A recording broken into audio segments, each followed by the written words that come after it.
India's Test cricket crisis at home. From dominance to collapse. India is not simply losing this series. They are being systematically taken apart match after match through both individual failures and structural weaknesses. The evidence is stark. They were dismissed for 189 and 93 in Kolkata, then scored 201 and 74 for 5, while chasing 549 in Guwahati. Across 4 innings, they managed just 1 half-century, and no batter could reach 15 runs in the second innings except for Sudarshan's defensive marathon. South Africa, traditionally not a subcontinent powerhouse, appears strategic, composed, and disciplined, the very qualities India once embodied. India's problems run deeper than temporary setbacks.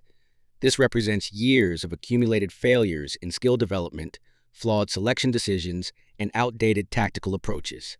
Understanding the reasons behind this humiliating 2-0 defeat at home requires examining 10 fundamental issues. India's batters have forgotten how to play quality spin bowling. They no longer employ precise footwork, maintain late hands, read spin from the bowler's fingers, or use soft hands in defense. Instead, they advance their front foot carelessly, swipe across the line, or play premeditated shots. Against spinners like Harmer and Maharaj, who demonstrate classical discipline and drift, India's approach looks amateurish. This reflects not merely a technical failing, but a systematic loss of traditional skills. The influence of 2020 cricket has corrupted test match discipline. India's current players rely on power hitting rather than subtle manipulation against spin bowling. They practice against low-quality bowling in nets and struggle when facing spin that both turns and bounces convincingly. Harmer's delivery has all the hallmarks of genuine test cricket: overspin, drift, dip, and intelligent pace variation. India's aggressive mindset proves ineffective against such bowling. India's reliance on heavily prepared pitches has created dangerous vulnerabilities. For years, India played on surfaces where the ball stayed low, spin was predictable, and opponents became panicked. These pitches allowed India to win matches within 3 or 4 days, but they taught batters nothing about handling quality spin on balanced surfaces. The Guwahati pitch demonstrated this problem perfectly. The ball turned yet bounced, rewarding patience and tactical awareness. South Africa adapted and prospered, while India struggled. The selection strategy reflects confusion rather than clarity. 3 left-handers were chosen for the top order despite Harmer's obvious advantage against such batters. The squad includes net bowlers promoted to all-rounder status, players who bowl but cannot bat properly, and those who bat but offer little with the ball. No experienced off-spinner was selected, and no established right-handed batsman was included for stability. This represents selection by chance rather than design. Leadership instability has undermined team cohesion. India has cycled through 4 different test captains in 12 months. Rohit Sharma, Jasprit Bumrah, KL Rahul, and now Rishabh Pant. A team cannot build identity, clarity, and long-term vision without continuity in leadership. Such constant change inevitably creates confusion about how to win. South Africa displays the qualities that define genuine champions. They play with ruthlessness, bravery, and a clear, process-driven approach. They remain emotionally stable and technically sound. India, by contrast, appears defensive, nervous, and rushed. Their approach seems driven by convenience rather than principle, and their emotions remain fragile. Teams driven by fear cannot win test matches. India's bowling attack has been extraordinary, but ultimately exhausted. Bumrah and Siraj delivered 62 overs with precision on an unhelpful first-day pitch.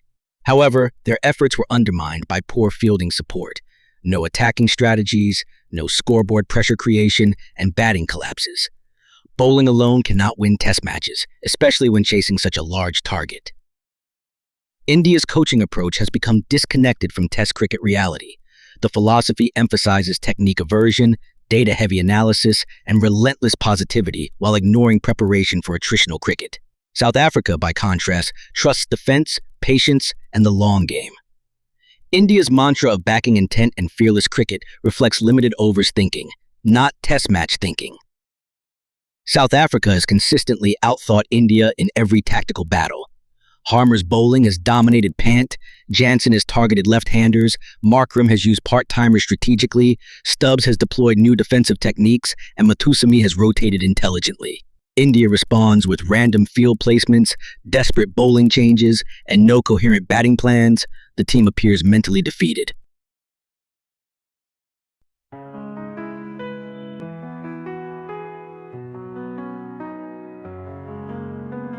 And every heartbeat feel the roar. With bat and ball, we're legends born. Colors bright, the picture light. For India, we'll always fight. From Delhi to the coastlines wide, the cheers are loud like ocean's tide. Every swing of hopes we chase, victory shines on every face. Shala India rising high, underneath the painted sky. With every chant the spirits soar, creating hearts forevermore. Spinning dreams like stars at night, swinging beams pure dynamite. Feel the blazing glory's flame, every playing of a name. Unity in every crowd, voices strong and spirits proud. Together we ignite the spark, guided by that inner eye. India rising high, underneath the painted sky.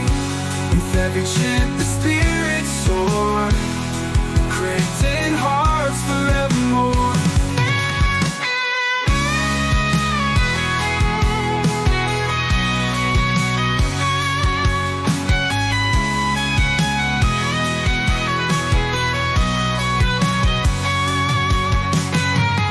Unity in every crowd, voices strong and spirits proud.